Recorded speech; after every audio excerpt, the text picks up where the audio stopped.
Moi, à un moment donné, à tous les vendredis soirs, ben, on mangeait une pizza, puis une sucrerie, puis on écoutait un film, une fois par semaine, là. C'était intéressant, on avait du plaisir. Mais les 6 autres, il n'y avait pas de sucrerie. On avait une bonne alimentation. Le sommeil, c'est pareil.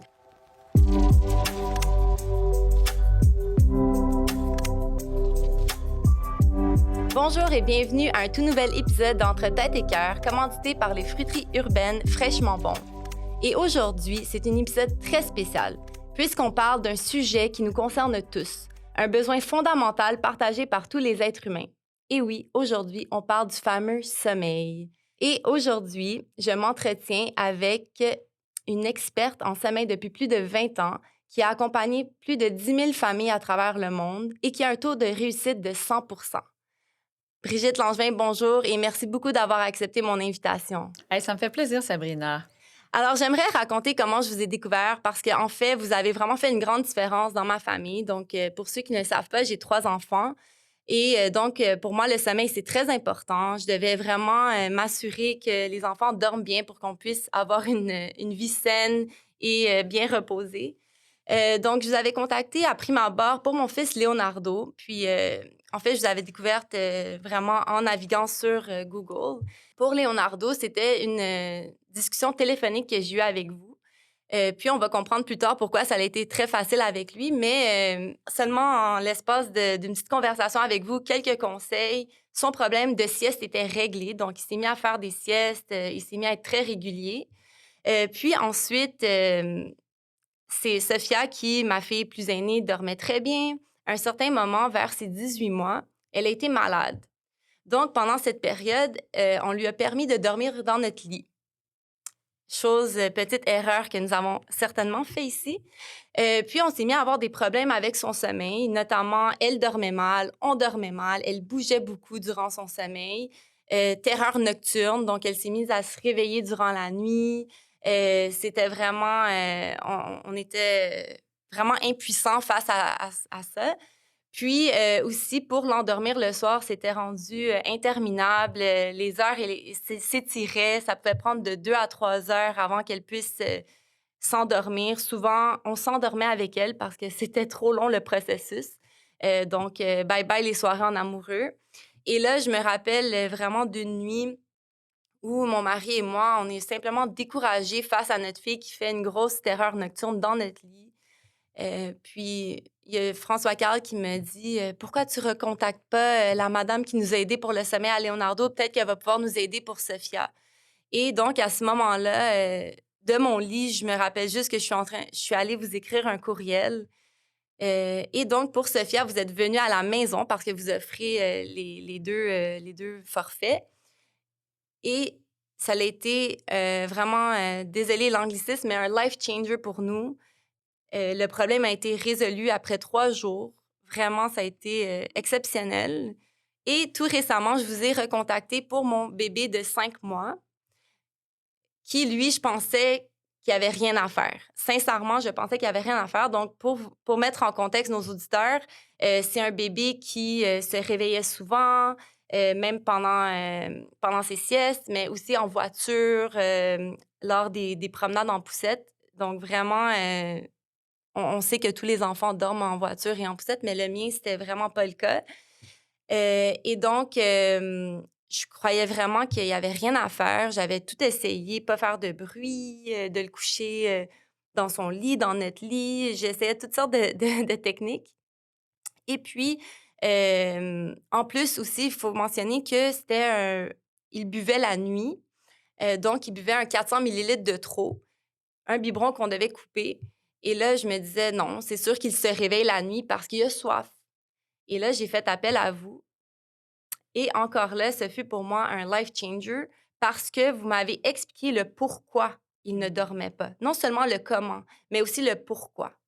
Et alors aujourd'hui, je me suis dit, il fallait vraiment partager avec l'ensemble des parents, tous ceux qui sont cernés ou qui l'étaient comme moi. Alors, il faut vraiment partager ça parce que ça a été vraiment transformateur pour notre famille. Puis aujourd'hui, je suis fière de dire que mes 3 enfants ont des belles nuits de sommeil et des belles siestes durant la journée. Ah, c'est un beau témoignage, Sabrina. Puis Ce que j'ai le goût de rajouter, c'est que les parents, ils sont pour quelque chose. Tu sais, je veux dire, quand je vois une famille qui a 3 enfants puis que finalement les 3 dorment bien, c'est pas le coup du hasard. Oui, Leonardo, c'est un peu plus facile, mais avec Sofia puis avec Alessandro, le défi était plus grand. Pas de la même façon, mais le défi était grand. Puis c'est quoi qui fait la différence? Ben, c'est un parent qui va suivre le mouvement de son enfant. Avec Hmm. Leonardo, ça s'est presque mis en place tout seul. Puis là, on appelle ça des parents chanceux. Avec Sophia, ben, elle a été malade, vous avez fait ce qu'il fallait. Puis là, ben, tu sais, on dit c'est une erreur de faire du cododo, mais ça n'en est pas toujours une.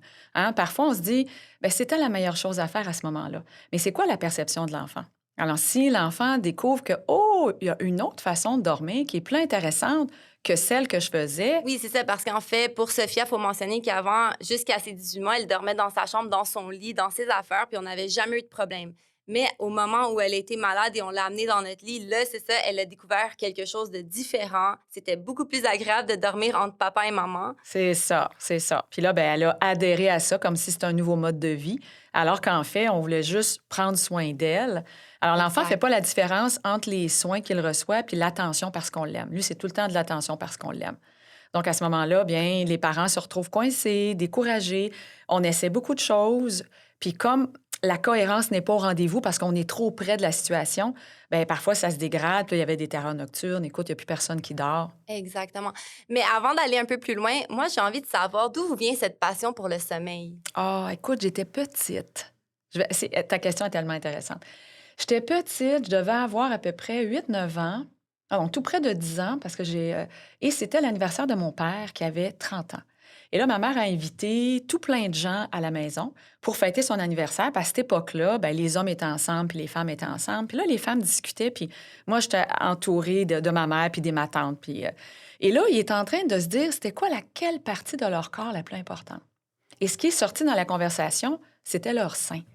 Et là, c'est vrai qu'à 10 ans, j'avais Hmm. pas encore des seins, mais moi, je me disais, bonté divine, moi, c'est mon cerveau. Et c'est toujours resté comme ça. J'ai donné ma première conférence, j'étais très jeune en secondaire 3, c'était en lien avec le cerveau. Puis même si dans mon parcours, je me suis retrouvée en administration, bien, ça m'a ramené. Alors, j'avais besoin, moi, de savoir comment le cerveau fonctionne. Puis à un moment donné, problème de sommeil avec moi, je me suis séparée.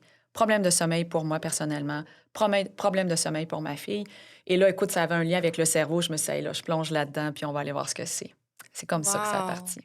Et donc, vous avez suivi des formations plus spécifiquement sur le sommeil ou comment c'est arrivé dans votre vie? Hey, j'aimerais ça dire qu'il y a une école sur le sommeil, mais il n'y en a pas. Alors, il faut évidemment, ça prend des cours en anatomie, physiologie. Il faut vraiment comprendre la chimie, hein, parce que c'est une question de chimie. Alors, comprendre la chimie du cerveau. Avoir un petit peu de psychologie aussi, parce que l'anxiété de performance chez l'adulte, puis toute l'anxiété que le parent perçoit chez un enfant qui pleure parce qu'il ne veut pas dormir ou parce qu'il est trop fatigué, comment accompagner le parent là-dedans. Puis après ça, ben c'est beaucoup de lectures, des conférences données par des personnels, des professionnels de la santé qui se sont passionnés aussi, des psychologues, des médecins sur le sommeil. Donc, je suis une passionnée et contrairement à plein d'autres sujets dans ma vie, je retiens rapidement l'information et ça me permet de la digérer et de la vulgariser après ça pour les parents qui, eux, tu sais, le pourquoi scientifique, il t'intéresse pas, là. Tu veux comprendre le pourquoi humain puis le comment y arriver, là. Oui, C'est exactement. ça. Mais ma force à moi, elle est là. Wow, c'est vraiment intéressant. Puis, comment on sait un enfant a un problème de sommeil? C'est quoi les signes? La qualité des nuits. Tu sais, souvent, les parents me disent: «Ah, mais je le sais qu'il dort bien de jour, puis je le sais que ça, c'est correct, puis mais ses nuits sont pas belles». Mais tu sais, quand les nuits sont pas belles, c'est que le sommeil, en général, est pas, perçu, de la bonne façon chez cet enfant-là. Parce que souvent, le parent dit: «Mais je fais la même chose qu'avec mon aîné». «Ouais, mais ton plus jeune, ben, il a pas de tolérance à la fatigue comme ton aîné en avait, ce qui fait que si tu gères son sommeil de jour et ses périodes d'éveil et ses activités et son développement, ben, si ça vient affecter ses nuits, c'est parce qu'on peut pas faire la même chose». Alors, la qualité des nuits. Le parent qui me dit, ben, tu sais, j'ai pas de pleurs au coucher, j'ai pas de cris dans la nuit, j'ai pas de réveil nocturne, j'ai pas de réveil matinal, j'ai pas de pleurs au lever. Moi, je sais que ce parent-là fait ce qu'il faut. Puis c'est peut-être pas ce qu'il y a de marqué dans mes livres, là, mais c'est ce qui Hmm. convient à cet enfant-là. Et c'est quand qu'on vous consulte? Alors, c'est vraiment quand les parents ont tout essayé puis sont comme au bout du désespoir comme je l'étais? C'est pour le premier, oui. Pour le deuxième, ils sont un peu plus rapides. Alors, pour le premier, tu sais, dormir, c'est tellement naturel. On se dit, ben voyons, pas besoin d'être formé là-dessus. Mais aussi, je pense qu'on se le fait dire quand on est enceinte. Souvent, on va dire ah, attends-toi à pas dormir, à ne plus dormir. C'est ça. Attends-toi à ne plus dormir. Donc, un bébé qui dort pas, c'est naturel. Puis, d'un autre côté, ben dormir est tellement un processus naturel que tu vas voir, ça va finir par se placer. Exact. Et malheureusement, c'est pas ce qui se produit. Alors, il y a des parents qui sont rapides parce que leur sommeil est précieux, puis ils ont des carrières professionnelles dont ils doivent maintenir des périodes d'éveil allumées avec un focus. Alors, ils peuvent pas tolérer. Tandis qu'il y en a d'autres que, ben, ils vont attendre de frapper un mur. Puis il y en a d'autres qu'ils ont frappé un mur au premier, puis au deuxième, des fois, ils prennent rendez-vous, puis le bébé n'est pas au monde. Pour vrai? Oui, ça m'est arrivé. Oh, Là, je dis, wow. non, regarde, attends, on ne sait pas c'est quoi la personnalité, comment ça va fonctionner, puis tu verras, là, tu sais, le premier trimestre, on fait ce qu'on peut, on apprend à le découvrir. Après ça, autour de 3-4 mois, si tu vois que ça ne se met pas en place, oh, ben là, peut-être qu'on aura besoin d'un soutien, puis tu verras à ce moment-là. Puis vous, qu'est-ce que vous offrez en fait en termes de forfait, si on veut? Donc, vous faites l'accompagnement à domicile, mais aussi téléphonique, je Oui, crois. c'est ça. Puis, ben bon, il y a des conférences, il y a de la formation dans les centres de la petite enfance.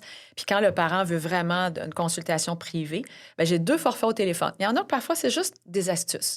OK, c'est comme, garde, je pense que j'ai assez d'outils, mais il y a un petit quelque chose qui ne fonctionne pas, donc il y a un Un peu forfait comme astuce. j'ai vécu avec Leonardo. Dans le fond, il dormait sa nuit, mais c'était durant le jour pour ses siestes que j'avais de la difficulté. C'est ça. Alors, tu avais juste besoin de petits outils, de petites informations pour prendre ton envol, tandis qu'à d'autres, il y a des parents qui sont complètement dépassés, puis ils préfèrent avoir un suivi de 2 semaines avec moi.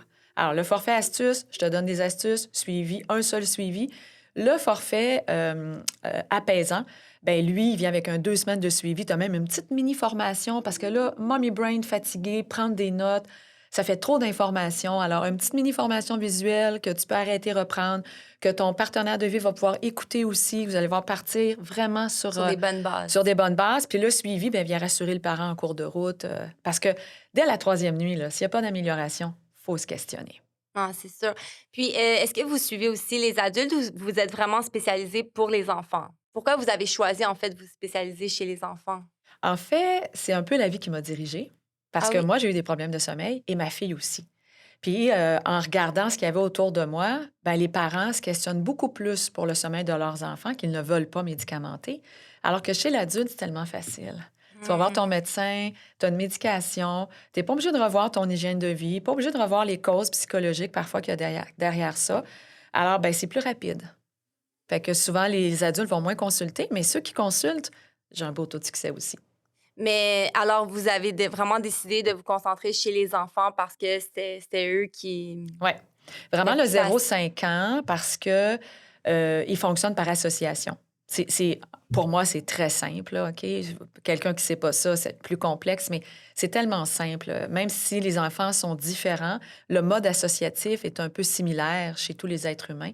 Fait que c'est un peu plus facile de les accompagner. Quand l'enfant est rendu à 7 ans et plus, il y a un développement cognitif. Oh, là, il y a d'autres données qui rentrent en ligne de compte, puis le parent doit être encore plus informé, puis avoir des stratégies encore plus personnalisées pour son enfant. Excusez-moi de vous couper, mais quand vous parlez d'association, qu'est-ce que vous voulez dire? Bien, en fait, c'est que l'enfant ne va pas réfléchir. Alors, lui, il est en mode plaisir ou déplaisir. OK? Puis là, ben, le parent a une réponse. Et si la réponse du parent est plaisante pour l'enfant, avec son senti et ce qu'il est en train de vivre, il va venir l'associer. Il va venir l'associer. Comme nous, tu sais, quand tu es petit, puis même encore aujourd'hui, tu touches à quelque chose de chaud. T'as pas, après ça, là, tu n'as pas besoin de réfléchir. Là, OK? Aussitôt que tu vois quelque chose qui est chaud, tu sais que tu ne dois pas y toucher. Alors, ça ne passe pas par un processus cognitif très avancé. Alors, c'est plutôt avec le cerveau reptilien où est-ce que c'est codé. Et dès que l'enfant est en mode plaisir, bien, OK, ce chemin-là. Alors, il y a des enfants qui peuvent se mettre dans des états émotifs intenses parce que la réponse du parent, elle est bonne. Et on Avez-vous voit des ça. exemples? Ben oui. J'ai des exemples. Alors, prenons l'exemple d'un bébé qui est nourri encore la nuit et qui a plus de 6 mois. Alors, théoriquement, il est diversifié, il mange des solides. Alors, on le sait tous. Théoriquement, ben, il n'y a plus de boire la nuit. C'est plus une nécessité. Mais surtout, si vous m'aviez mentionné, quand ils ont 16 livres et plus, ils ne devraient plus boire la nuit. Alors, tu as mêlé 2 chiffres. Alors, Désolée. c'est 6 kilos. 6 kilos. 14 livres. 14 livres. Ça fait Parfait. 16 ans quand on les met OK. ensemble. Parfait. 6 Ça doit kilos, être ma 14 livres. dyslexie. C'est ça, possiblement. Alors, il y a le poids, mais mettons, le parent veut pas tenir, veut pas considérer le poids, puis s'est dit, ben là, écoute, moi, je vais attendre qu'il mange des solides. Là, il mange des solides. Théoriquement, il n'y a plus besoin d'être nourri la nuit. Puis là, le parent veut cesser de le nourrir, mais il veut y aller graduellement. Alors, il va permettre à son enfant de le faire patienter. Mais le bébé, lui, il n'a pas la notion de temps. Il ne comprend pas l'intention de son parent. Et là, il se désorganise. Les pleurs s'intensifient. Puis le parent finit par dire, bon, non, il n'est pas prêt. Et là, plus l'enfant se désorganise, plus le parent laisse de temps. Le bébé, lui, c'est comme, OK, dans cet état-là, un plaisir survient. Ma mère arrive puis me donne à boire, que ce soit au sein ou au biberon, là, ça ne fait pas de différence. Alors, l'enfant, lui, c'est le plaisir qu'il a. Alors, il va répéter ça à la suite. C'est une forme de réconfort aussi pour lui. Bien, c'est un plaisir, vraiment. Un plaisir, Ben, c'est OK. pas toujours un réconfort, là. OK. OK, ça peut être un parent qui crie après lui, là. Alors, c'est comme, ah, j'ai reçu de l'attention, Ah, OK. elle était là pour moi. C'est pas réconfortant du tout. Mais si lui, puis c'est ça que des fois le parent a de la difficulté à saisir, c'est que moi, j'ai pas eu de fun, le parent. Hey, c'est pas de toi qu'on parle, c'est de lui. Lui, il a eu du plaisir. Même si toi, tu dis que tu n'étais pas le fun, même tu étais déçu de la façon dont tu as agi, si lui a perçu ça comme un plaisir, il va l'associer. Alors, c'était quoi mon état? C'est quoi la réponse que j'ai reçue? C'est associé plaisant. Maintenant, je le répète. Et parfois, ben là, le parent, il se dit, mais moi, je comprends pas, là. Je comprends pas comment ça fait qu'on est rendu là. Bien, c'est la perception de l'enfant qu'il faut venir transformer parce que ça se casse pas. Tu sais, les parents ont peur de briser leur enfant. C'est pas possible. C'est pour ça que ça prend 3 nuits avant de commencer à avoir de l'amélioration, parce qu'on doit ramollir l'association que l'enfant a fait pour l'amener à accepter qu'il y a une autre façon de faire et l'amener après ça dans une autre association, mais qui va être plus adaptée à un sommeil de qualité. Et pourquoi vous diriez que ça prend 3 jours? Parce que, désolée, mais pour moi, Sophia, ça l'a pris vraiment 3 jours. C'est ça. Alors, écoute, c'est parce que ça fait près de 25 ans que je fais ça que je peux te le dire. Je ne sais pas la donnée scientifique derrière OK, il n'y a ça. pas une donnée scientifique. Il y en a sûrement une que moi, je ne connais pas, OK? Sauf que par expérience, je peux te le dire, dès la 3e nuit, s'il n'y a pas d'amélioration, c'est que le parent n'est pas en cohérence avec la perception de son enfant. OK. C'est pour ça qu'il y a tant de stratégies. On ne peut pas dire, oui, il y a juste une formule, une recette. Tu sais, même moi, quand je vais à domicile, le parent me dit, mais qu'est-ce que tu vas faire? J'en ai aucune idée. Mais c'est ça que j'aime parce que c'est aussi une approche personnalisée que vous offrez. Toujours. Puis moi, j'ai vraiment la preuve parce que mes 3 enfants, c'est 3 individus différents. Complètement. Puis ils ont 3 personnalités différentes. Puis ça a été une approche complètement différente pour les 3. C'est sûr, il y a des petites stratégies ici et là qui sont revenues, mais règle générale, c'était complètement différent. Donc ça, j'ai apprécié aussi. Donc vous vous adaptez vraiment à l'enfant puis à ce que vous voyez de lui. C'est lui qui me guide. C'est ça. C'est lui qui me guide. Alors, c'est pour ça que quand le parent prend le forfait apaisant avec 2 semaines, puis qu'il m'écrit à tous les jours pour me faire un compte-rendu de ce qu'il a fait et comment a réagi son enfant, moi, je le sais tout de suite. Oh, OK, là, il a réagi comme ça. OK, donc il a perçu. Puis pourtant, toi, tu étais remplie d'une intention, tu étais bienveillante, tu es convaincue que tu fais ce qu'il faut, mais le résultat, il n'est pas là. C'est le résultat n'est pas là, c'est le parent, parce qu'il est trop petit. C'est le parent qui doit revoir sa façon de procéder parce que l'enfant ne perçoit pas comme on voudrait qu'il perçoive. Et c'est ça qui fait toute la nuance. Puis ça, c'est pas marqué dans les livres, là. Ah, on C'est avec parle- votre expérience que vous C'est l'avez ça. découvert. C'est sûr que dans un de mes livres, le dernier que j'ai écrit, je vais parler de la personnalité parce que c'est l'enjeu majeur. Est-ce qu'il y a des problèmes de sommeil? Non. Mais est-ce qu'il y a des défis dans la relation entre le parent et son enfant, dans la perception que les deux ont du sommeil? Oui. C'est ça qui est impressionnant. Quand vous m'avez rencontré avec Alessandro, il y a quelque chose qui a été très révélateur pour moi. Vous m'avez mentionné les personnalités relationnelles et solitaires. Oui. J'aimerais que vous expliquiez ce concept parce que sincèrement, ça a été vraiment intéressant pour moi de savoir ça. Puis maintenant, j'en parle à mes amis qui ont des enfants. On le voit, on peut tout de suite là, les catégoriser dans leur personnalité. T'sais, on voit qu'ils sont plus des relationnels ou plus des solitaires. Donc, j'aimerais que vous expliquiez un peu ces concepts-là. Alors, ce concept-là, c'est pas moi qui l'ai inventé, ça vient de la PNL, donc la programmation neurolinguistique. Alors, il y a des recherches qui ont été faites, puis on a mis en lumière chez l'être humain en santé, parce qu'on est très formé chez l'être humain qui n'est pas en santé, mais celui qui est en santé, est-ce qu'il y a des similitudes chez les êtres humains? Alors, dans notre unicité, il y a quand même des similitudes. Et là, on a découvert qu'il y avait comme 2 polarités. Alors, il y a des personnalités, des individus qui ont une tendance plus relationnelle. Donc, pour résumer, ils sont bien dans la bulle de l'autre. Tandis qu'il y a des enfants qui sont une tendance beaucoup plus solitaire parce qu'on n'est pas 0 ou 100 dans chacun, là, OK? Donc, ils sont bien dans leur bulle.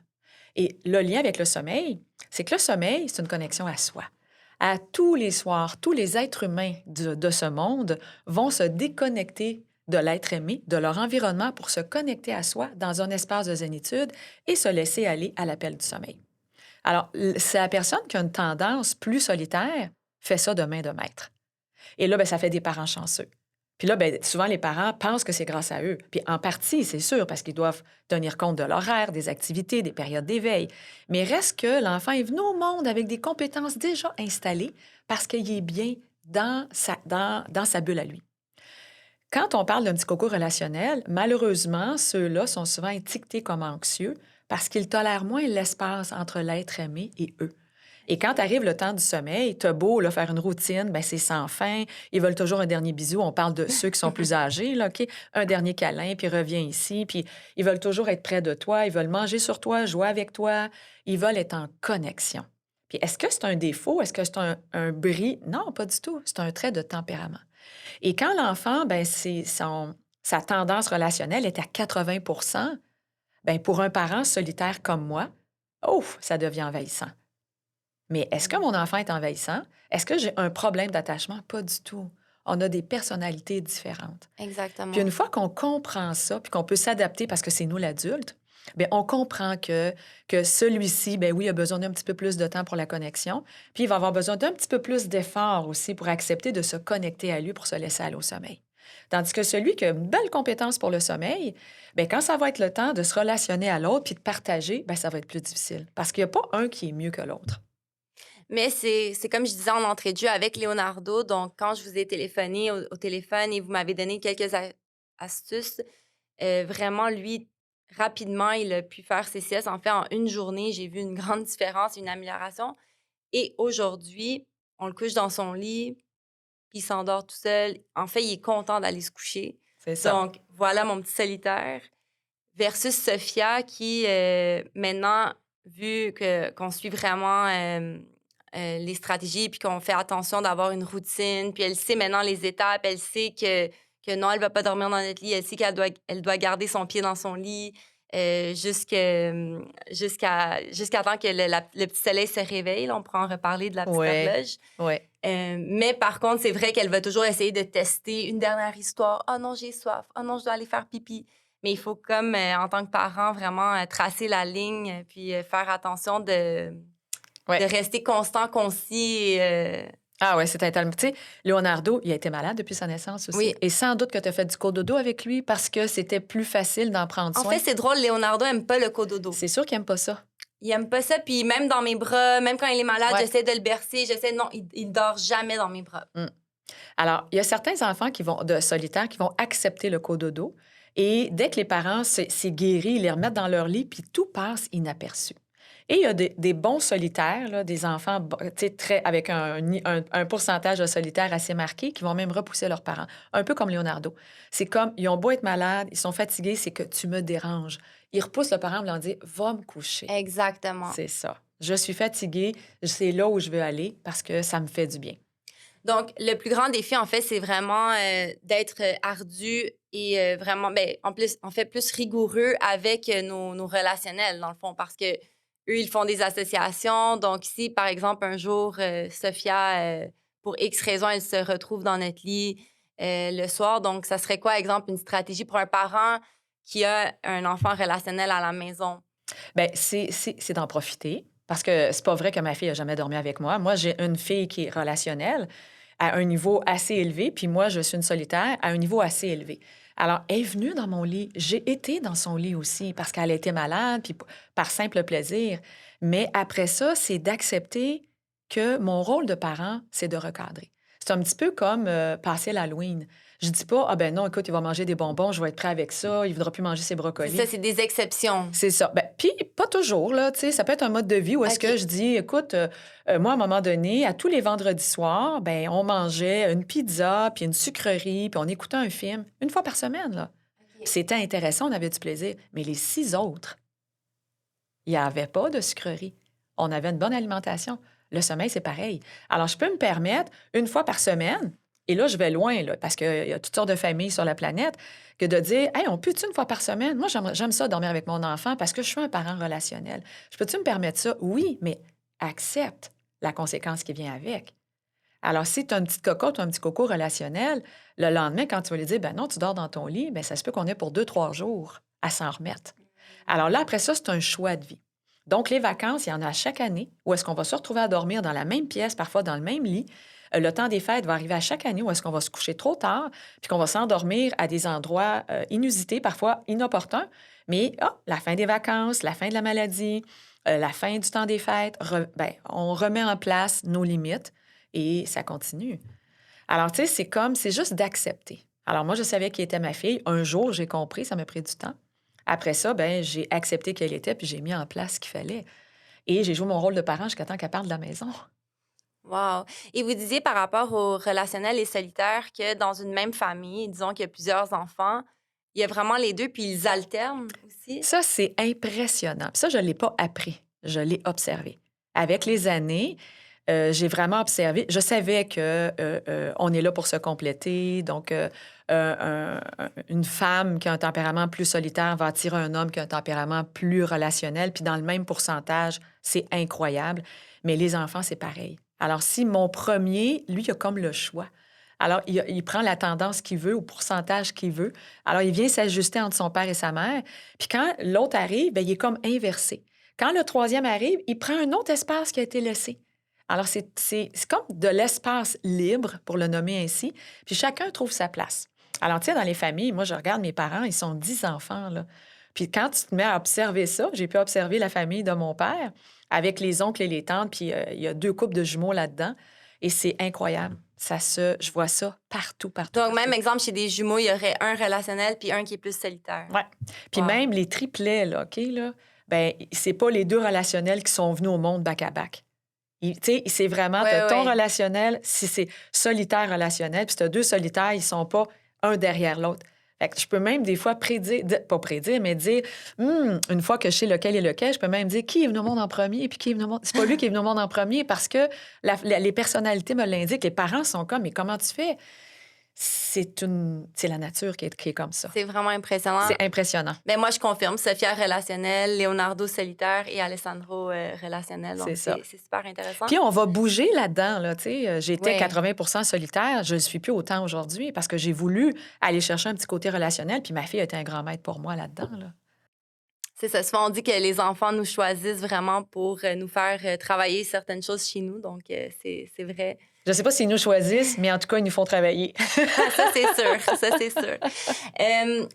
Quand mes enfants se sont mis à bien dormir, j'ai vu vraiment une évolution dans leur développement cognitif, moteur, mais Sensoriel. sensoriel. Mais j'ai vu aussi qu'ils étaient plus calmes, plus agréables, de bonne humeur. Tout à fait. Ça serait quoi les conséquences d'un manque de sommeil long terme là, chez un enfant?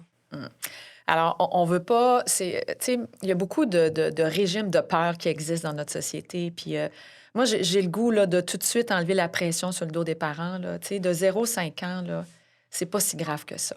Alors, qu'est-ce qui est désagréable? Ben, c'est dans le quotidien, où tu vas avoir un enfant que il va pas être collaborateur, va faire des crises, il va frapper, il va mordre, parce que le défi de patienter, le défi de faire l'effort est trop grand. Un petit peu comme nous, là, quand on est fatigué, les fils se touchent.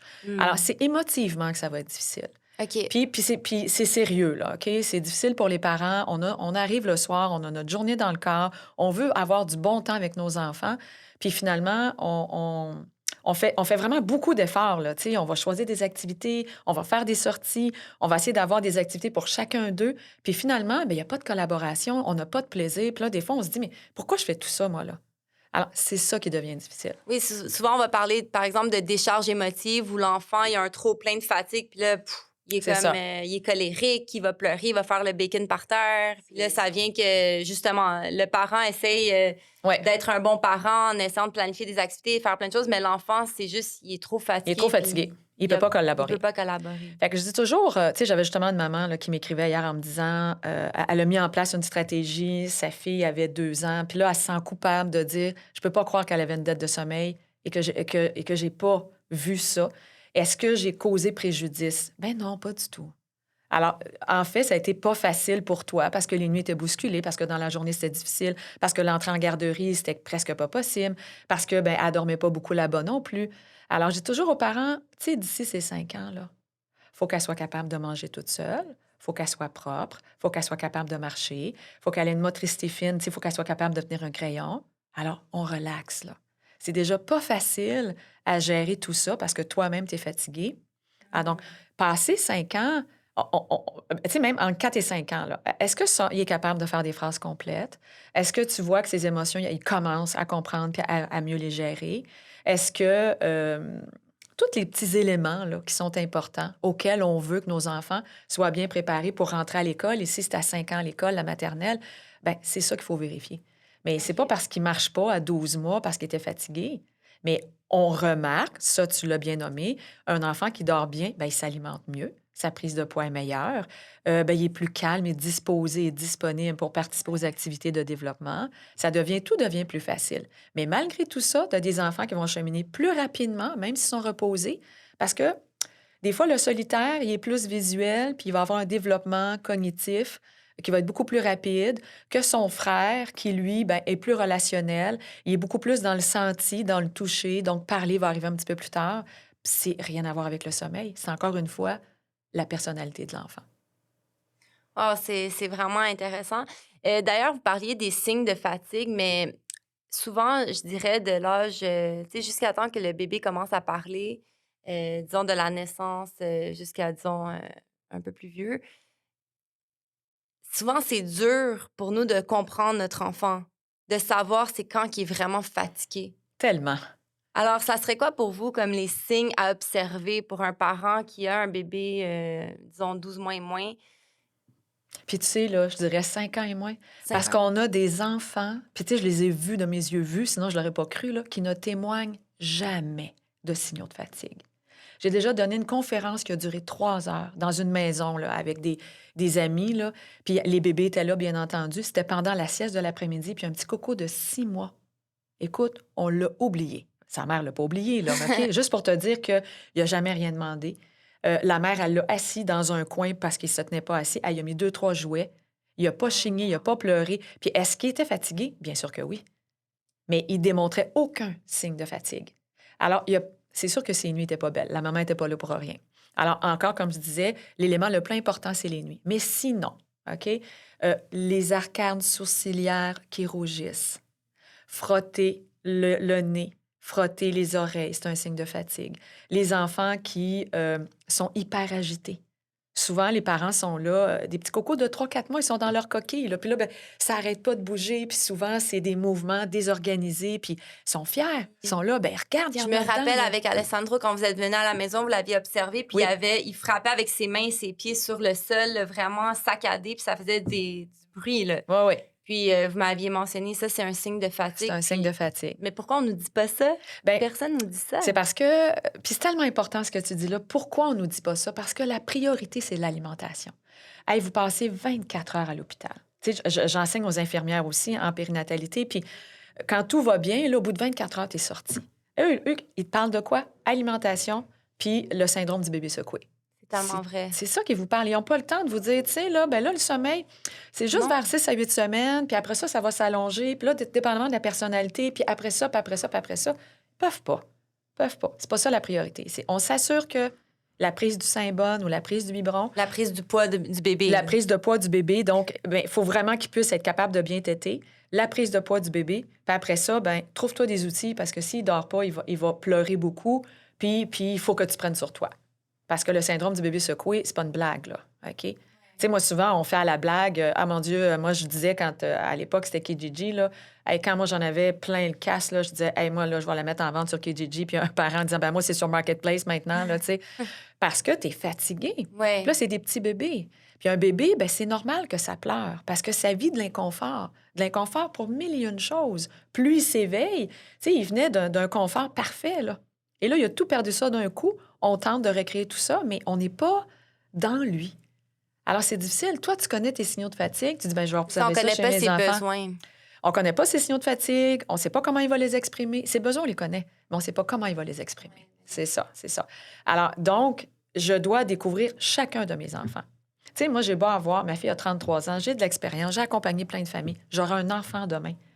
Je serai aussi perdue que n'importe quelle autre maman parce que j'ai tout à découvrir chez cet enfant-là. Alors, on a beau avoir de l'expérience, faut l'observer. Donc, l'hyperactivité, le bébé qui bouge de façon saccadée, c'en est Ouais. un.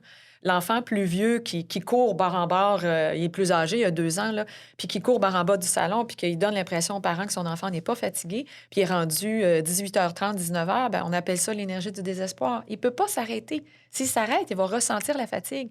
Et il ne veut pas aller dormir. C'est pas plaisant pour lui. C'est ça, il veut continuer de jouer. Il veut continuer de jouer. Puis il y avait les enfants qui deviennent malhabiles, ils s'enfargent partout. Il y a des enfants qui collaborent peu, ils veulent pas manger. Tu sais, il y a beaucoup de parents qui s'inquiètent, mais il veut pas manger. Mais quand tu es trop fatigué, rendu à un certain âge, bien, le cerveau va prioriser l'appel au sommeil et non plus l'appel à la faim. Fait qu'il va diminuer l'appel à la faim pour envoyer l'appel du sommeil. Wow. Pour que l'enfant puisse, parce que le cerveau, lui, son rôle, c'est de protéger son hôte. Alors écoute, c'est beau manger, mais il faut que tu dormes parce que là, tu tires de l'énergie beaucoup plus parce que tu dors pas assez. Alors, c'est tellement bien construit, l'être humain, là.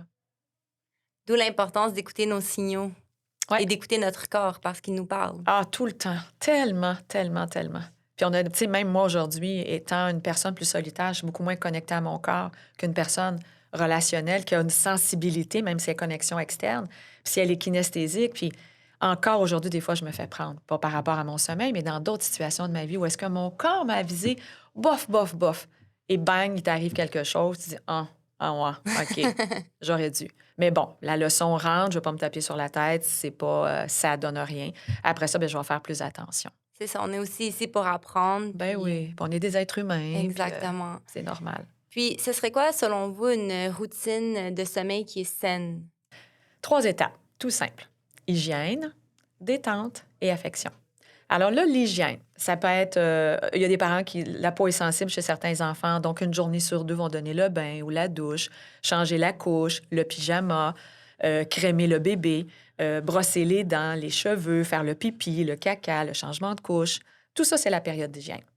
La période de détente, bien là, c'est une activité de détente. Donc, on ne court pas après lui, on ne le chatouille pas. Ça, il faut parler au papa parce que souvent, c'est les Oui. papas qui vont exciter les enfants avant l'heure du coucher. En tout C'est cas, ça. c'est comme ça chez nous. C'est ça. Bien, c'est comme ça dans beaucoup de familles aussi. Alors, des fois, le papa arrive dans les 15 dernières minutes avant le dodo, puis là, il faut lui demander. Il y a même des papas, je dis, écoute, là, pour la semaine qui vient, là, tu vas arriver après le coucher de ton enfant parce que lui, il t'a vraiment associé au plaisir, puis il t'entend rentrer, puis c'est trop difficile, là, tu sais.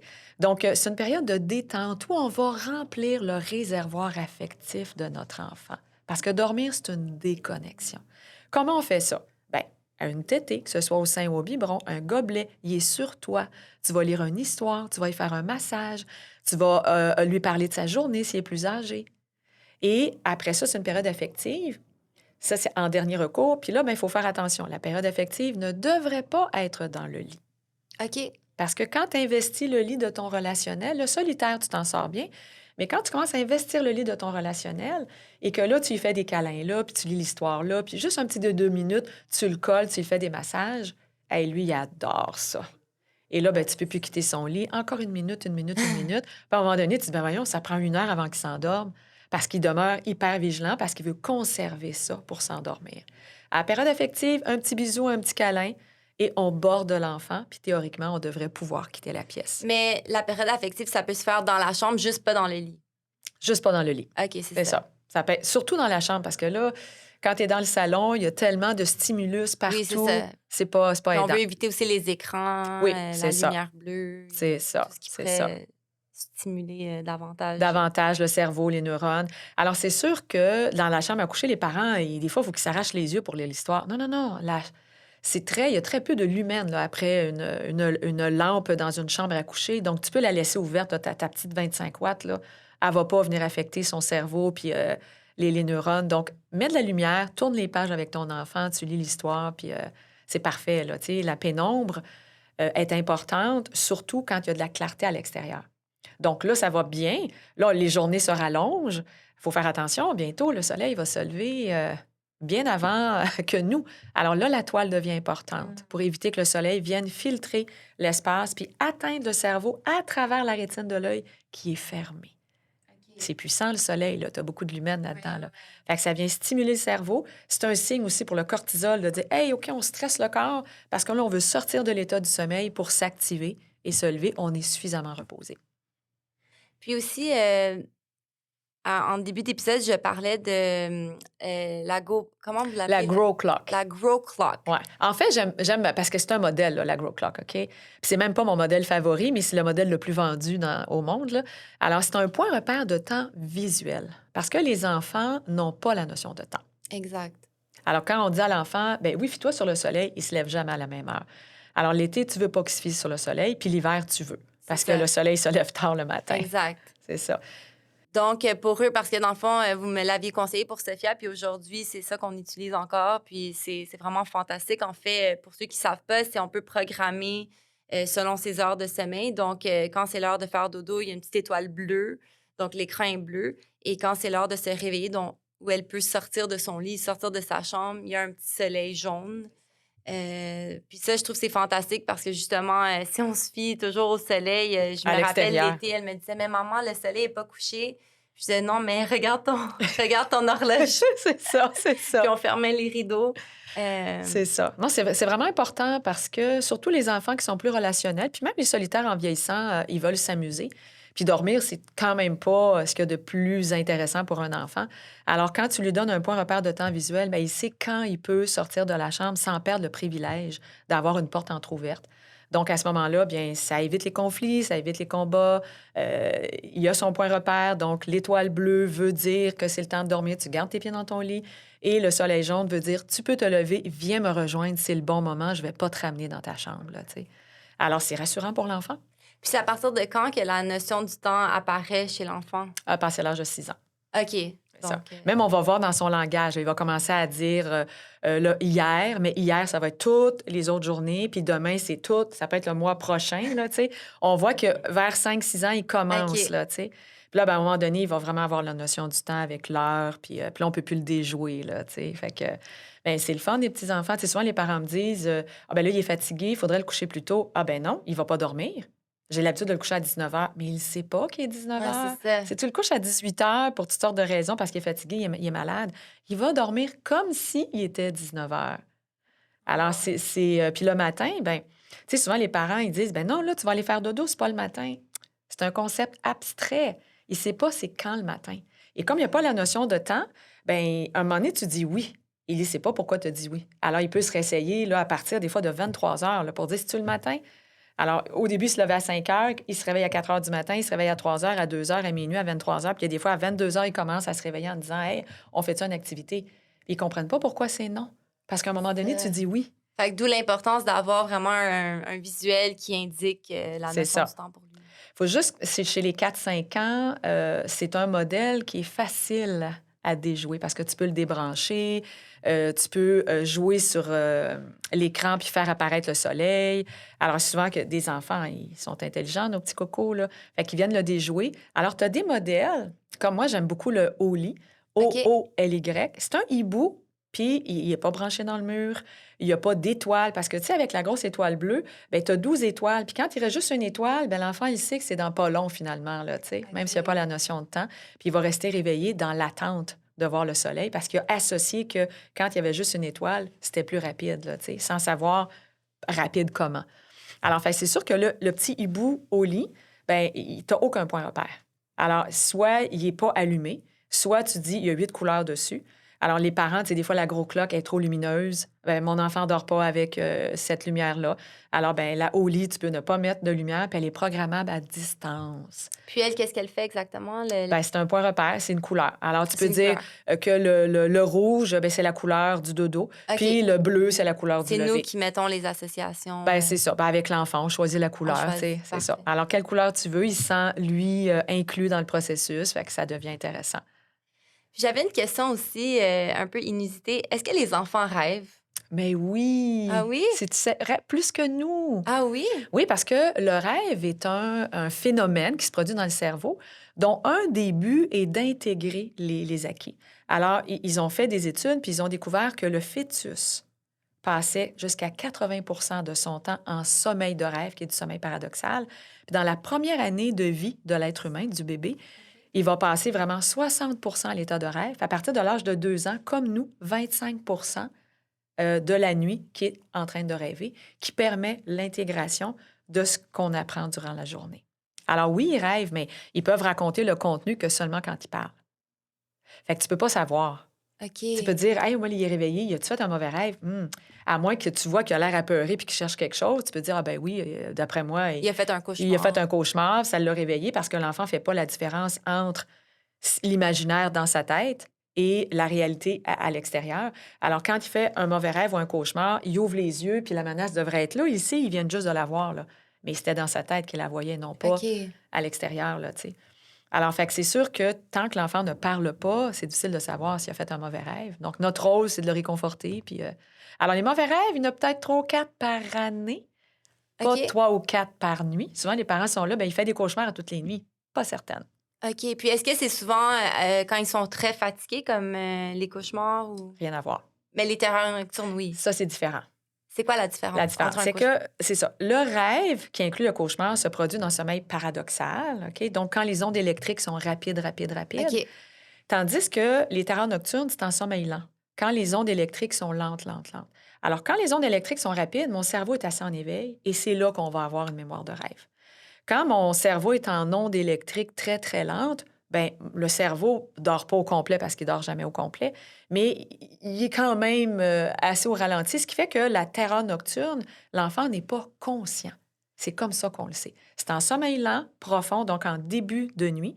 C'est pour ça qu'on dit dans les 2 premières heures du sommeil de l'enfant, où est-ce qu'il donne l'impression d'être réveillé parce qu'il est assis dans son lit, il pleure, il a les yeux ouverts. Sauf que Exactement. quand tu veux connecter avec lui, rentrer en relation, ben tu vois qu'il n'est pas là. Mais en fait, moi, je disais à François Carl, c'est comme si elle était possédée. Voilà, c'est ça. On dirait qu'elle est réveillée parce qu'elle me regarde, mais elle est comme en crise, les yeux ouverts, Puis puis... elle te regarde, mais tu vois qu'il n'y a pas de connexion. Non, c'est ça. C'est ça. Il n'y a aucune connexion. Alors ça, c'est une terreur nocturne. Puis la terreur nocturne, chez nos enfants qui ne sont pas adoptés, là, les enfants aimés, là, ben, c'est dû majoritairement à une trop grande fatigue. Alors la terreur nocturne disparaît quand tu effaces la dette de sommeil. Wow. C'est très impressionnant. Tu as l'impression qu'il y a un train qui passe dessus, que c'est souffrant. Puis le lendemain matin, chez les enfants qui parlent, tu vas lui demander, pas si tu as fait une terreur nocturne, tu vas lui demander, as-tu bien dormi? Puis il va dire, ben oui, maman, il ne se souvient Oui, ça, de c'est rien. vrai. Parce que aussi, j'avais lu qu'il faut jamais leur mentionner... Ben c'est parce que c'est de les réveiller surtout. Alors, quand tu réveilles un enfant dans une terreur nocturne, parce que spontanément, en tant que parent, c'est ce que tu as le goût de faire. Ouais. Tu veux le sortir de Oui, cet oui, oui. état-là. Et là, l'enfant se réveille, puis là, il comprend pas pourquoi il est en train de pleurer, pourquoi il a chaud, pourquoi il est là, pourquoi il est pas en train de dormir, parce que l'instant d'avant, il dormait. Alors, faut pas les réveiller. On s'assure qu'ils se blessent pas s'ils donnent des coups, puis si... puis ça passe, là. C'est éternellement long, là, le 2-3 minutes que ça peut durer. Mais on peut parler parce que Louis est toujours en éveil. Donc, on a une voix douce, une voix tendre. On peut chanter la berceuse habituelle. Le cerveau finit par capter tout ça. Ça amène une détente. L'enfant se réétend, continue de dormir et il n'y a aucun souvenir le lendemain.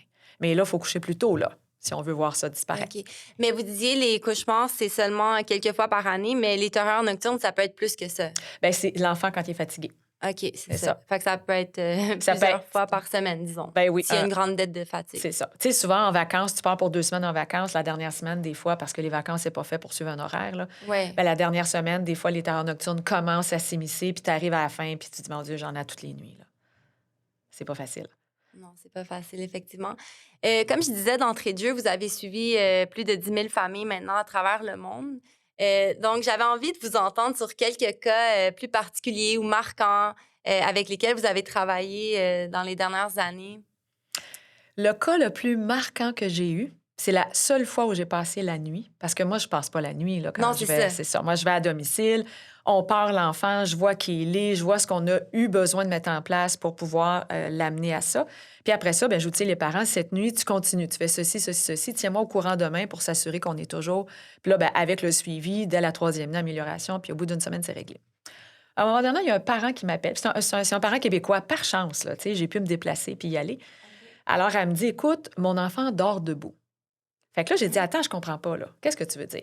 Ben, elle dit, je t'explique. Elle dit, il y a 2 ans, elle dit, je l'ai couché, puis il a dormi toute la nuit à côté, debout, à côté sur le haut du barreau avec son doudou parce que la tête, ça faisait mal. Et la couverture est tombée à un moment donné, puis il est resté là. Fait que là, j'étais là. J'ai de la difficulté à vous croire. Je disais ça à la maman, j'ai de la difficulté à vous croire. Elle dit, écoute, Brigitte, je le sais, là, ça paraît pas possible. Elle dit, il est raqué ce matin, il a de la misère à marcher, tellement qu'il a demandé trop à sa musculation.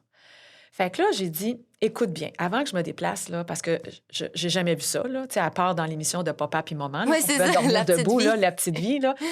Tu peux pas dormir debout. À un moment donné, en sommeillant profond, écoute, le corps, la musculation se détend. Donc, ça veut dire qu'il n'a pas dormi, là, tu sais. Mais il n'a pas pleuré. Puis, elle dit, tu sais, les fesses, il allait en V, là, tu sais, il était à côté, puis en poupe, les fesses allaient vers le matelas, puis il se remettait.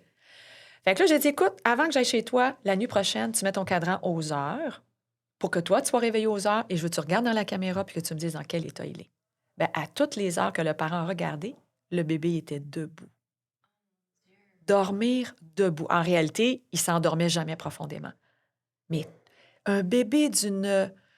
Moi, je les appelle mes Olympiens, là, OK? D'une capacité inhumaine, là, OK? À rester dans une position parce qu'il ne voulait pas dormir étendu. Mais moi, je voulais comprendre pourquoi.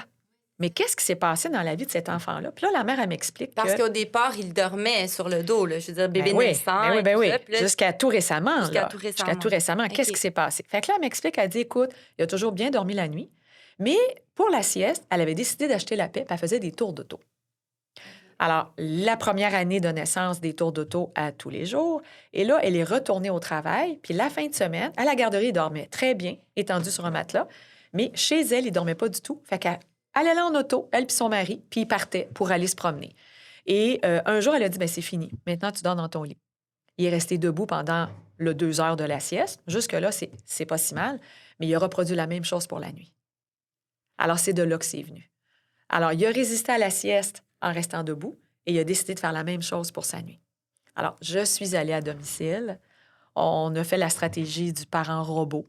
Alors, c'est-à-dire qu'on est là, mais pas en connexion avec l'enfant. Et on faisait en sorte de le ramener couché, de le ramener couché, de le ramener couché, de le ramener couché, de le ramener couché. Donc, à chaque fois qu'il se Qui levait... voulait se lever, on ne le laissait pas se lever. Alors, il faisait un effort physique pour se lever. Et là, nous, on le recouchait délicatement, bien entendu. Mais Moi, il était j'étais réveillé à ce Ah moment-là. oui, il était réveillé. Au début, il a trouvé ça drôle. Après ça, il a fait une crise. Après ça, il est resté couché. Et là, on a reculé tranquillement parce qu'il ne faut pas que tu fasses des allers-retours, OK? C'est une longue stratégie que je dis rapidement. Et écoute, ça a pris, je pense, 2 heures à ce qu'il puisse s'endormir. Et ça a été gagné du premier coup. Parce qu'on est parti. La maman, elle a dit, j'en viens pas. Le lendemain, écoute, elle a fait ça pendant 1 heure, la troisième nuit pendant 20 minutes, puis ça s'est réglé. Parce qu'on est parti du bon pied. Mais je n'avais jamais vu un enfant dormir toute la nuit debout. J'ai vu des Selon... enfants s'endormir assis, là, OK? Parce qu'ils veulent pas s'endormir, puis tombent, tu sais, la tête titube un peu, puis pouf, ils tombent endormis, le visage entre les deux jambes, puis ils se replacent. Mais debout, là, j'avais jamais vu ça. Puis selon vous, c'était quoi la cause? Ben, c'est un trait de personnalité. C'est un trait de personnalité. C'est un enfant, puis la pomme ne tombe pas loin du pommier, qui a une capacité de persévérance surhumaine. Ben, son père est comme ça. Tu sais, les athlètes olympiques là, possèdent ces atouts-là, ces attributs-là. Alors, si un jour il est performant, cet enfant-là, à quelque part, ça ne sera pas surprenant parce qu'il a une capacité à maintenir une direction sans Wow. lâcher. Fait que c'est juste un trait de tempérament qui est impressionnant. Vraiment impressionnant. Wow, c'est incroyable. Donc, Incroyable. cette nuit-là, vous êtes resté la nuit Je suis complète. restée parce que je ne savais pas qu'est-ce qui se passerait durant la nuit. Alors, puis écoute, j'ai dormi juste sur une oreille. C'est moi qui avais le moniteur. J'ai dit aux parents, vous me laissez le moniteur, vous dormez sur vos 2 oreilles. Et s'il se passe de quoi, c'est elle qui devait faire la stratégie, pas moi. Mais je voulais être en charge du moniteur pour l'observer. Puis il ne s'est pas relevé de la nuit après ça. Il faut dire que c'est une situation qui durait depuis peu de temps aussi, là. Si ça avait duré depuis... Mais tu sais, tu peux pas durer ça tellement c'est longtemps, ça. là. La mère était impressionnée. Elle a fait appel à moi tout de suite. On a pris 24 heures. Je voulais vraiment m'assurer. J'ai été chez elle dès le lendemain. Ça s'est corrigé rapidement, là, tu sais. Mais c'est vraiment impressionnant. Puis dans vos accompagnements, disons, à l'étranger, parce qu'on sait qu'à l'étranger, souvent, c'est d'autres cultures, c'est d'autres façons de vivre, d'autres modes de vie. Est-ce que vous avez des cas plus particuliers ou est-ce que c'est plus difficile de les faire suivre vos stratégies Bien, ou... on parle à des humains, non, mais les valeurs, parfois, sont différentes. Alors, il y a des... tu sais, on va juste penser en Europe, là, coucher un enfant entre 18 et 19 heures, pour eux autres, c'est impensable. Parce que leur rythme de vie, c'est pas un caprice d'une famille, là, tu sais. Leur rythme de vie, ben, il n'est pas comme ça. Mais il y a des enfants, tu sais, je dis aux parents, ça adonne, OK, que le fonctionnement du corps humain d'un bébé naissant, ça coquine plus avec nos horaires américains qu'avec vos horaires européens. Alors, parfois, pour corriger la dette de sommeil, ben, il faut coucher l'enfant 60 minutes plus tôt. Puis les parents européens sont, mais comment je vais faire? Comment je vais faire?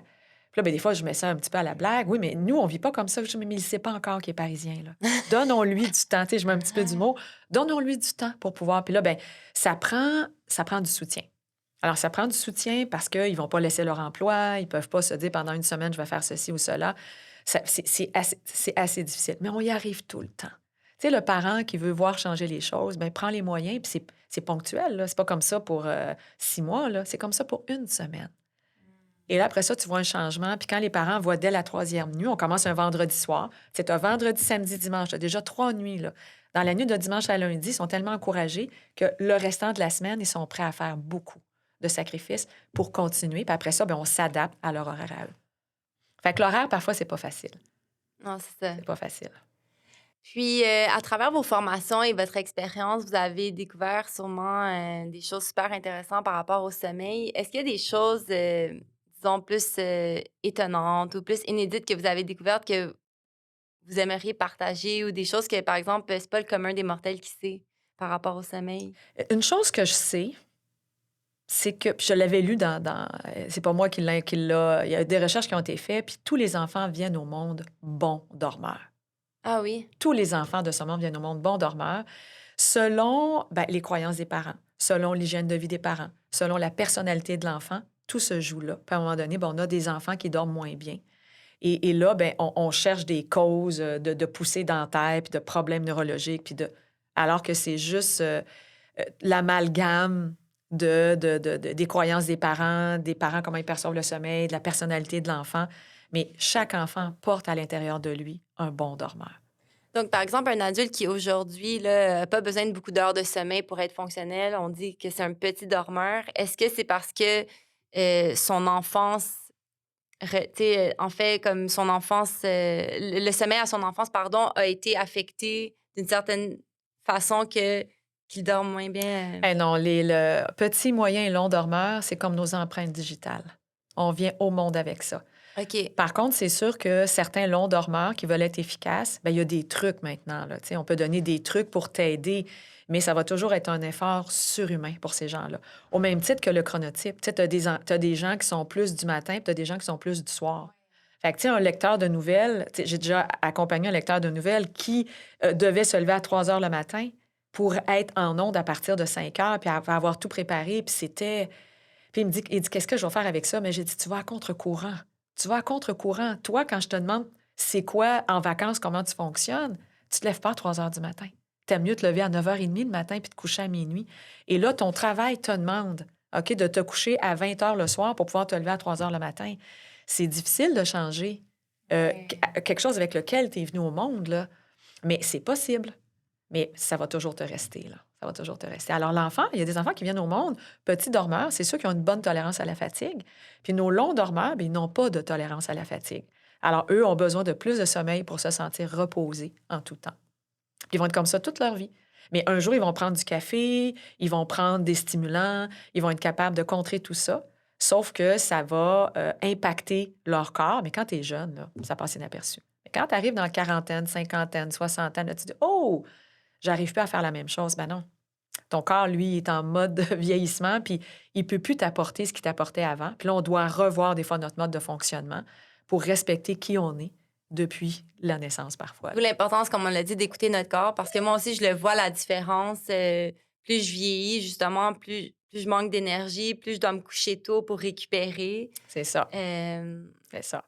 Puis c'est un fait, là, tu sais, je suis un petit peu plus âgée que toi. J'ai toujours eu beaucoup d'énergie, OK? Je suis une petite dormeuse. Puis aujourd'hui, mon corps, il me dit, c'est assez. C'est assez. Tu as besoin de... Ton 6 heures de sommeil ne convient plus. Maintenant, j'ai besoin d'un 8 heures de sommeil. C'est 2 heures de plus, là. Pour une femme efficace comme moi, là, qui go, go, go, là, j'ai trouvé ça difficile, mais je peux me battre contre mon corps Non, ou c'est ça. l'accepter. Puis c'est sûr qu'il y a des journées, je vais exagérer, là. Je vais exagérer parce que c'est dans ma nature, j'aime ça. Mais je peux pas faire ça 2, 3 jours de suite parce que j'ai un prêt à payer qui est trop élevé. À un moment donné, le corps, tu tombes malade plus facilement. Si tu n'as pas d'attention, tu es sur la route, je peux pas me permettre ça, là, tu sais. Vous êtes auteur de plusieurs livres, vous donnez aussi des conférences, des formations. D'où vient cette passion de vraiment partager l'information? Je suis venue au monde comme ça. Tu sais, j'ai ma sœur et moi, on a 11 mois de différence, tu sais, puis elle faisait des pièces de théâtre, tu sais, quand elle était jeune, là, montait des pièces de théâtre, ben moi, j'avais un tableau et j'enseignais aux fourmis, aux araignées, aux gazons. Tu sais, j'avais 4, 5, 7, 8, 10, 12 ans, là. J'ai commencé à enseigner très tôt. Alors, c'est C'est quelque chose, naturel c'est chez vous. naturel. C'est quelque chose que je portais. Alors, même si j'ai pas une formation d'enseignante, je me fais souvent dire, hey, t'as le tour, puis tu t'adaptes. Vraiment.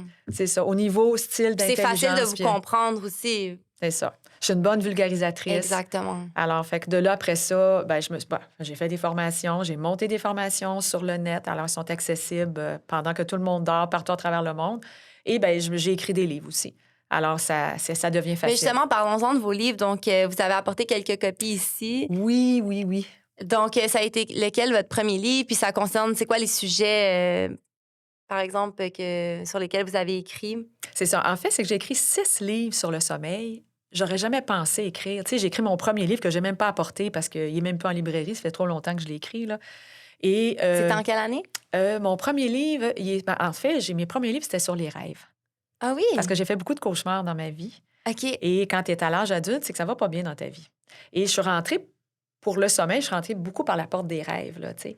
Alors, mes premiers livres, c'était en 2004, Rêve et créativité, parce que encore le cerveau, on est, imagine-toi donc, plus intelligent la nuit que le jour. Ah, je En vous circuit crois. fermé, notre cerveau travaille beaucoup plus, donc on peut aller chercher des parcelles de génie à travers des rêves, des intuitions. Donc, c'était important pour moi. Et après ça, ben là, c'est le sommeil du nourrisson, moi, qui a capté mon intérêt. C'est de voir que les stratégies qu'on avait n'étaient pas applicables par les parents, même s'ils sont recommandés par des médecins, même si tu as un petit coco là, qui a 3 mois, 4 mois, 6 mois, 8 mois, puis tu n'es pas prête à faire certaines stratégies que je ne veux même pas nommer, puis qui sont toutes valides, valables, OK, selon ce que le parent a le goût de mettre en Ouais. place, mais on fait quoi? Et c'est là que la stratégie des 15 secondes m'est apparue. Alors, j'ai aidé plein de familles qui ont voulu se prêter à l'exercice, où est-ce qu'on a expérimenté pour voir qu'est-ce qui était aidant et qu'est-ce qui pouvait rendre le parent partie prenante, se sentir inclus dans le processus pour aider son enfant à développer des bonnes habitudes de sommeil. Alors, le sommeil du nourrisson, ben c'est évidemment le plus grand vendeur aussi. Et bien, il est maintenant traduit en anglais. Alors, c'est Ah, une grande félicitations. fierté pour moi. Puis, dans le fond, le sommeil du nourrisson, il explique votre technique du 15 secondes. Et Entre autres. Entre autres, et Entre toute autre C'est ça. stratégie. Le sommeil du nourrisson, tous les mythes qu'on a, toutes les croyances qu'on a par rapport à l'allaitement aussi, par rapport au rôle du papa, par rapport au cortisol, par rapport au lien d'attachement. Tu sais, tout ça, c'est important. Et on fait quoi? Quand j'ai déjà tout essayé, puis il y a 3 mois, puis il se réveille aux 2 heures, puis tu dis, ben voyons, tu sais, il était petit bébé naissant, puis il dormait plus longtemps que ça. Alors là, la stratégie des 15 secondes peut devenir intéressante. Et vos autres livres? Alors, j'ai aussi, bien évidemment, la sieste. Alors ça parle vraiment du sommeil de nuit. La stratégie est la même qui OK. peut être appliquée. Alors, de 4 mois à 5 ans. Puis, en fait, même adulte, on devrait se permettre parfois d'avoir un temps d'arrêt de faire la sieste. Je pense 20 minutes et moins pour un Ouais, adulte. c'est de 10 à 20 minutes. 10 Tout à à 20 fait, minutes. c'est ça. Et il y a un chapitre pour le milieu de garde aussi, parce que la OK. sieste dans le milieu de garde, c'est pas toujours facile, pas toujours évident. Puis des fois, c'est plus facile dans le milieu de garde et des fois, c'est plus facile à la maison. Comment ça? Alors, il y a beaucoup d'informations dans celui-là. On a aussi, mieux dormir, j'en rêve. Alors, j'aime, je suis passionnée du sommeil de 0 à 99 ans. Donc, je fais partie de ces gens-là qui ont connu la ménopause et qui s'en sont sortis. Puis moi, j'ai choisi sans médication, c'est un choix personnel. Mais mon sommeil a été atteint. J'ai fait 3 mois d'insomnie, là. Wow. Alors, comment je me suis sortie de ça? Alors oui, c'est sûr que j'ai fouillé dans ce qui existait, mais j'ai expérimenté. Moi, j'expérimente beaucoup. Alors, il y a le fruit d'expérimentation, mais de différents groupes de personnes, là, tu sais, comme des nouveaux parents, comment on s'en sort, les parents, les gens qui travaillent de nuit, comment on s'en sort. Alors, quand tu es à la ménopause, quand tu es en mode, quand tu es en séparation, quand tu as juste une dette de sommeil, tu veux récupérer, comment tu t'en sors? Je parle de la cure de sommeil. C'est vraiment un petit bijou parce que mieux dormir, on en rêve tous. Wow, j'adore. C'est Super ça, super intéressant. intéressant. Et avant de parler des deux derniers, ben, j'ai fait aussi un livre sur la discipline. Une discipline en douceur, OK? Parce que finalement, les difficultés, on peut même pas appeler ça des troubles de sommeil, là, c'est des difficultés de sommeil. Puis souvent, c'est l'encadrement que je mets à travers l'activité de dos. Puis le parent, des fois, va me dire, oui, mais tu sais, il n'y a pas juste le sommeil, là. Il y a l'alimentation, puis là, ben, il y a les crises, puis là, il y a ceci. OK, c'est pas les mêmes stratégies, mais il y en a aussi. Alors, comme moi-même, j'ai travaillé fort avec ma propre fille, puis je le témoigne là-dedans, je n'étais pas partie de la bonne façon avec ma fille, en voulant faire du mieux que je pouvais. Alors, j'ai dû aller chercher du soutien. Comme tout bon parent. Comme tout bon parent, oui, mais tu sais, moi, en tout cas, comme tout bon parent aussi, je me suis culpabilisée longtemps comme si c'était la pire mère qu'il n'y avait pas sur la Terre. Mais c'est ça, j'ai été chercher du soutien parce que je voyais bien que là où je m'enlignais, ça n'avait pas de sens, là, tu sais. Elle avait 4 ans et demi quand je suis devenue... J'ai été chercher de l'aide. Puis que je suis devenue par la suite un parent encadrant avec douceur. OK? Donc, oui, il y a eu des pleurs. Oui, il y a eu des conséquences. Oui, je l'ai encadré. Oui, c'était pas toujours le fun, mais c'était respectueux et cohérent. Alors, je trouve ça important. On est perdu. On entend toutes sortes de choses. On ne sait pas où s'en aller. Alors, C'est c'est vrai. important de renouer avec qui je suis, sont où mes valeurs, comment fonctionne un enfant, c'est quoi mes moyens. Après ça, tu iras peaufiner avec tout ce qui existe. Mais ça nous prend une base puis une ligne de conduite. Puis après ça, on vient rajouter tous les autres éléments qui existent par la suite. Alors, c'est un petit bijou que j'aime, une discipline en douceur, puis il n'y a aucune citation de scientifique. C'est vraiment mon expérience, mais c'est pas un roman, là. C'est vraiment un guide pratique. Ouais, puis ça va jusqu'à l'adolescence, là. Quand Wow, je l'ai écrit, ma j'adore. fille avait 17 ans. Alors, j'avais passé à travers des étapes pas faciles, puis je suis très mal partie, je le raconte en partant. Je dévoile pas. Les gens iront le lire. Bien sûr. C'est Moi, bon. la première. Et on a ici Sommeil, la boîte à outils. Alors, quand la maison d'édition m'a dit, écoute, Brigitte, on a parti une nouvelle collection, la boîte à outils, veux-tu écrire un livre qui va être que pragmatique? Donc, on veut des trucs et des trucs et des trucs. Pratico-pratique. Pratico-pratique, tu as expérimenté, on veut du pourquoi, mais pas trop, on veut du comment. Alors, il y a plein de comment là-dedans. Un petit peu de pourquoi quand même, je trouve ça important. Il y a beaucoup de comment. Alors ça, c'est mon dernier livre qui est sorti, qui fait toujours fureur. C'est vraiment pratique. Puis là, ben, j'en parle dedans des personnalités. C'est important de découvrir que Relationnel, solitaire, que finalement, ben c'est pas parce qu'on a juste pas le tour, là. C'est des fois, tu as un enfant qui est en polarité avec toi, ben tu es dépassé. Ce modèle-là de fonctionnement, mais tu le connais pas, toi, tu le portes pas, là, tu sais. Et ben j'ai le dernier qui est c'est ma carte d'affaires, imagine-toi donc. Ah oui? Je m'en sers, moi, comme carte d'affaires. Il est disponible sur mon site Internet. C'est un petit conte sur la sieste. Donc, le dodo de Zamilou qui apprend que bien des gens font la sieste puis qu'elle aussi, elle pourrait la faire. Alors, c'est un petit conte tout mignon que les parents peuvent raconter. Puis, il y a mes coordonnées dedans, bien entendu. Mais écoutez, merci. Félicitations pour vos livres. Puis en fait, j'aimerais remercier Madame Langevin puisqu'elle a décidé aujourd'hui d'offrir des livres aux auditeurs. Donc, on va avoir 5 prix à faire gagner. Pour participer, il faudrait vous abonner au compte Instagram de Entre Tête et Cœur et aussi aux pages Facebook et Instagram de Madame Langevin qui C'est ça. sont... Alors, moi, c'est de bonnes habitudes de sommeil, ça s'apprend. Alors, ça, c'est ma page Facebook. Puis Instagram, ben, c'est Brigitte Langevin, là, tout simplement. Parfait, on va tout mettre les liens aussi sous la description de la vidéo. Bien sûr aussi, pour avoir plus de chances de gagner, il faudrait partager et commenter la vidéo. Madame Langevin, avant ma dernière question, en fait, vu que l'épisode est commandité par Fraîchement Bon, les fruiteries urbaines, on décide en fait d'offrir un petit cadeau à notre invité du jour qui colle vraiment à l'invité. Et donc, aujourd'hui, on a décidé de vous offrir un thé Camellia. En fait, c'est la gamme l'apaisante. Donc, vraiment, je trouvais que c'était Wow! juste parfait pour le Tellement, sommeil. tellement. Donc, c'est vraiment toutes des petites herbes Ah, c'est à faire. gentil. Merci beaucoup. Ça fait plaisir. Et avec des petites tasses en porcelaine pour pouvoir bien le déguster. Ah! À Euh, 2 en plus, c'est à vraiment deux, intéressant. exactement. Ah, c'est à peu près la seule tisane que je prends. Pour vrai? Ben oui, ben oui, c'est ça. Je trouve ça tellement apaisant, l'eau chaude, ne serait-ce qu'en partant. Puis la plante qu'il y a dedans, ben ça, c'est aidant. Ben, je suis contente d'avoir bien choisi. Très bien choisi. Merci beaucoup, Sabrina. Ben, merci à vous. En fait, puisque le podcast s'appelle Entre tête et cœur, donc j'ai une question pour vous. De façon spontanée, prenez-vous plus vos décisions avec la tête ou avec le cœur? Avec le cœur. Avec le cœur, Mais ça ah n'a pas oui. toujours été ça. OK? Mais c'est rapide. OK? Parce que ma tête, elle est très forte. Mais avec la programmation neurolinguistique, j'ai appris à décortiquer mes stratégies. Et il y a toujours un senti. Après ça, va monter l'émotion et ma tête va pouvoir faire la suite. Je Et c'est comprends. comme ça que j'ai créé la stratégie des 15 secondes aussi. Parce que des fois, les gens me Wow. disent, mais comment tu as fait? J'aurais pas pu l'écrire. Il fallait que je l'expérimente. Il fallait que mon cœur s'y mette. Il fallait que je puisse sentir, toucher, voir, OK, pour être capable de pouvoir la créer. C'est pas une suite logique d'informations.